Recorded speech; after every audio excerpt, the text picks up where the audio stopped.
everyone, welcome back to my channel. Hope you're all doing well out there. And today we're heading back to revenge film territory. But before we do that, do me a favor, like, comment, and subscribe. Subscribe. I greatly would appreciate that. Also, as always, a shameless plug for my TeePublic store. I'll leave a link for that in the description box below. And today we're going back to 2010 for Harry Brown. Yes, Harry Brown came out May 14th of 2010. It's rated R. It's an hour and 43 minutes long.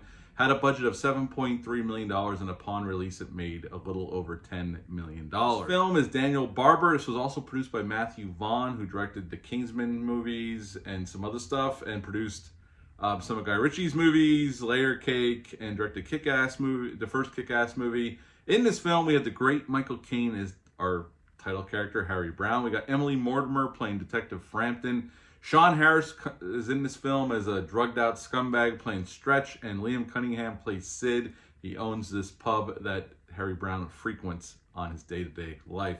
And this movie is pretty much a British version of Death Wish, kind of. If you've ever seen the original Charles Bronson Death Wish, this is kind of the British version.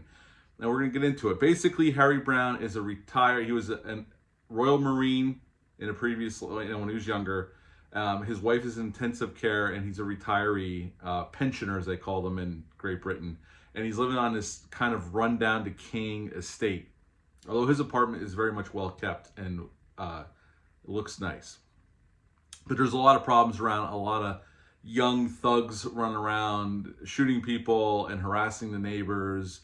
And one of those people that they're harassing is his best friend, who he meets every day for a beer at this pub. And he plays chess with. And pretty soon in the movie, his wife passes away from her illness. And basically all Harry has left is his best friend, and that's it. There's nobody else around. And his best friend confides in him one day at the pub how he's terrified. These punks are harassing him at home. They're harassing him when he's walking to the pub or wherever. And he's sick of being frightened, and he pulls out a large knife, and Harry tries to talk him out of it, go to the police. He goes, I've gone to the police, they're doing nothing, and it's just escalating, and I'm tired of it. And he promises Harry he's not going to do anything, but the very next day, the cops stop by Harry's apartment or flat and tell him that his best friend was murdered the night before.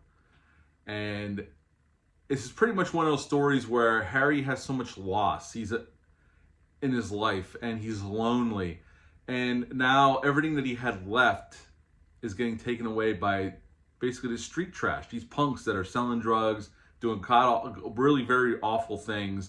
There's places on the estate there he's afraid to walk. There's this tunnel that goes under the road. It's a shortcut across the way that he will not take. We even see him pause and look that way and decides not to and walks around because they hang out in there and do a lot of their business there. So a lot of the good folks around this area very much avoid that area. And the cops are pretty much ineffectual. They're ineffective. They know who the punks are. They know who the bad guys are, but they can't do anything for legal reasons, being tied up with all the minutia of it and legalities that are preventing them from putting these scumbags away. So finally one night, Harry's on his way home, and this guy stops him along this walkway along the river, and he wants to mug Harry, wants his money.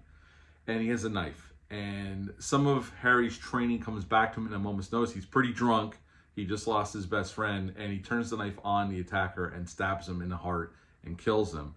Harry goes home and cleans up, realizing the sobriety of what he just did. And he gets away with it. And pretty soon, he wants to take more of this trash out. Kind of in the template of Death Wish, as I said. If you've seen Death Wish, this is kind of like the British version of that. Although I think this is a really good film. And Harry takes out Sean Harris's character. He goes there to buy a gun off them, and they have this weed growing farm, but he also has this girl that he's been having sex with all drugged out on the sofa, and she's throwing up all over herself. Harry's concerned. He's like, don't you think we should take her to a hospital? Very sticky situation. He ends up killing both of these dudes, and he takes her to the hospital anyway. And pretty much at the end, we find out that Sid, who Harry thought was a good guy, is actually the uncle of one of these main scumbags. And Sid and this kid are going to kill him and detectives because his ride's broken out. And Harry's able to kill the kid, and Liam Cunningham's character gets taken out. And Harry's able to live on the rest of his days, and although through very much loss, and that's pretty much Harry Brown. So what to like about this film? Well, the number one factor is Michael Caine. I love Michael Caine as an actor. He's one of our great actors of all time. And he knocks this out of the park, even at his age. And I will say, we'll get to the action or, the revenge stuff for sure, because it plays a part in this movie. But this, I would not consider this an action film, just like I would not consider the first Death Wish an action film. The third one, Death Wish movie, is very much an action film and a cartoon, but the first film is very much not. And this is very similar in the way the violence is handled. I think the acting across the board is fantastic. It's a great cast of characters, and they all sell what they need to sell on screen. So, but this movie definitely, even though it's only an hour and 43 minutes, it never drags, at least not for me, but it does take its time. It sets up Harry, his life, his former life. They talk about his former life as a Royal Marine, and losing his wife, and then the loss of his best friend, and then Harry's basically has nothing left. It's just him in this flat in this estate that's crumbling around him and decaying into chaos on a daily basis of people getting mugged, people getting shot, drugs being sold right out in the open. The cops aren't doing anything. And Harry, being a former man of action, decides to take it upon himself to try to help the good people in this area. And he's basically looking around at a country and an area that he doesn't recognize anymore. This is not what he fought for. How could it have gone so wrong? How could these young people not respect their elders that went to war for their country? It poses those questions without hitting you head over the head with it, and Michael Caine sells it with every line of dialogue, every look. I mean, he's pitch perfect here, as he was throughout his whole career, even in movies that were definitely lesser than his acting ability, a la Jaws 4, and some other movies that he did through over the years for just a paycheck. The action or the revenge aspect, it's dirty. It's not choreographed to look like everything's smooth.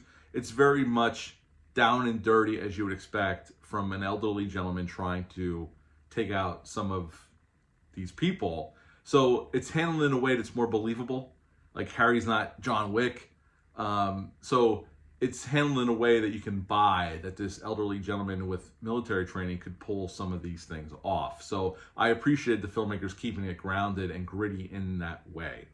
It definitely shows you some of the ugly sides of society, of some of the things that are going on in these areas that are infested with gangs and thugs that are just doing awful shit to people.